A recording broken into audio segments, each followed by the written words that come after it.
केंद्रात तिसऱ्यांदा सत्तेत येण्यासाठी भाजप पुढे उत्तरेकडील 79 जागा राखण्याचं आव्हान। 2019 मध्ये 50%पेक्षाही कमी मतांनी जिंकलेल्या जागा हातून गेल्यास बहुमत कठीण। मुंबईतील 30 होर्डिंगला स्टेबिलिटी सर्टिफिकेट नाही। स्टेबिलिटी सर्टिफिकेट नसलेल्या होर्डिंगवर पालिकेकडून कारवाईचा बडगा।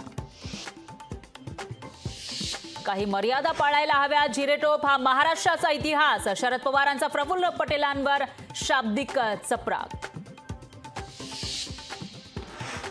धर्माच्या आधारे आरक्षण देण्यासाठी काँग्रेसचं वोट जिहादचं राजकारण। मोदींचा पुन्हा एकदा काँग्रेसवर हल्लाबोल। नकली शिवसेना नकली राष्ट्रवादीचं काँग्रेसमध्ये विलीनीकरण नक्की। शिवसेना काँग्रेसमध्ये विलीन झाल्यास बाळासाहेब आठवतील, उद्धव ठाकरे आणि शरद पवारांवर मोदींचा निशाणा।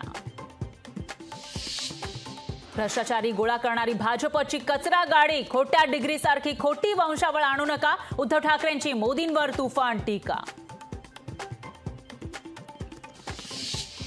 केरळमध्ये 31 मे रोजी मान्सून दाखल होणार। महाराष्ट्रामध्ये 7 जूनची डेडलाईन मान्सून पाळणार का, याविषयी उत्सुकता। केजरीवाल यांना अंतरिम जामीन देऊन विशेष वागणूक। अमित शहांचा खळबळजनक दावा। 4 जून नंतर शिवसेना, युबीटी आणि राष्ट्रवादी एसपी फुटणार। दोन्ही पक्षांचे उर्वरित आमदार पक्षाला रामराम करणार। भाजप नेते मोहित कंबोज यांचा ट्विटद्वारे मोठा दावा। परळमधील दामोदर नाट्यगृहाचा प्रश्न मार्गी न लागल्यास उपोषण करणार असल्याचा प्रशांत दामलेंचा इशारा। नाट्यगृहाच्या पाडकामास स्थगितीचे आदेश असूनही नाट्यगृह पाडण्यास सुरुवात।